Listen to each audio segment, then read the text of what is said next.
নমস্কাৰ মোৰ ইউটিউব চেনেলত পুনৰবাৰ স্বাগতম জনাইছো। আজি মই লৈ আহিছো 7 নম্বৰ পাঠ ফুল কোঁৱৰৰ গীত। প্ৰথমতে মই কবিতাটি পাঠ কৰি দিছো। কাঠৰ পক্ষী ঘোঁৰা জেউতি চৰিলে উৰি যাও কৰিল ছমাহৰ বাটকে যায় একেদিনে মালিনীৰ বাৰীতে পৰিল। কাঠৰ পক্ষী ঘোঁৰা এৰি ফুল কোঁৱৰে ভৰিৰে মাৰিলে টিপা হেউতি মালতী তগৰ গুটি মালি হবেও ধৰিলে শিপা। কাঠৰ পক্ষী ঘোঁৰা এৰি ফুল কোঁৱৰে মুখেৰে বজালে সখা হেউতি মালতী তগৰ গুটি মালি হবেও ধৰিলে পোখা। কাঠৰ পক্ষী ঘোঁৰা এৰি ফুল কোঁৱৰে হবালে মাৰিলে হাল হেউতি মালতী তগৰ গুটি মালি হবেও মেলিৰে ডাল। কাঠৰ পক্ষী ঘোঁৰা এৰি ফুল কোঁৱৰে হবালৈ মাৰিলে চলি হেউতি মালতী তগৰ গুটি মালি হবেও পেলালে কলি। কাঠৰ পক্ষী ঘোঁৰা এৰি ফুল কোঁৱৰে হবালৈ মাৰিলে হুল হেউতি মালতী তগৰ গুটি মালি হবেও মেলিলে ফুল। শেষত আছে ফুলনি বাৰীতে থাকোতে কোঁৱৰে ইপাহি সিপাহি লেখি বাটৰুৱাই কৰে হৰি হৰি ফুলৰে তিৰবিৰ দেখি।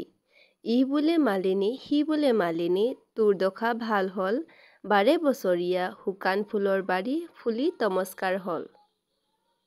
ইমানলৈকে আছে কবিতাটো। ইয়াত থকা কাঠৰ পক্ষী ঘোঁৰাটো দেখাই দিছো।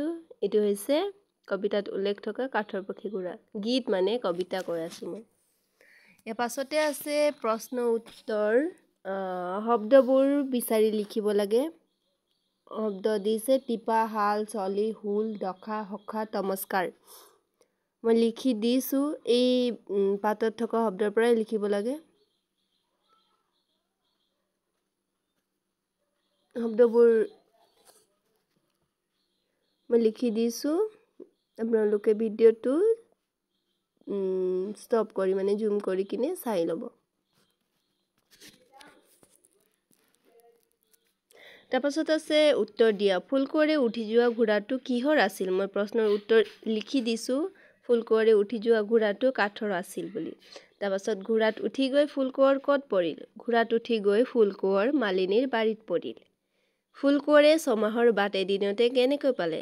ফুল কোঁৱৰে ছমাহৰ বাট এদিনতে উৰি গৈ পালে। তাৰপাছত আছে ফুলনিখনৰ ফুলবোৰ কোনে ফুলালে? ফুলনিখনৰ ফুলবোৰ ফুল কোঁৱৰে ফুলালে। ইয়ালৈকে ঠিকে আছে। তাৰপাছত আছে শুদ্ধ শব্দ বহুৱাই তলৰ বাক্যবোৰ সম্পূৰ্ণ কৰা। ডেছ দিছে মই সদায় স্কুললৈ যাওঁ। সি মই। ইয়াত হ'ব মই। খ আৰু গটো কৰি ল'ব। তাৰপাছত আছে ক অংশৰ লগত খ অংশ মিলোৱা। মই ক আৰু খৰ বহীত লিখি নাই দিয়া, একেবাৰে কিতাপতে মিলাই দিছো জুম কৰি। ৰখাই মেলি চাই ল'ব। শেষলৈকে চোৱাৰ বাবে ধন্যবাদ।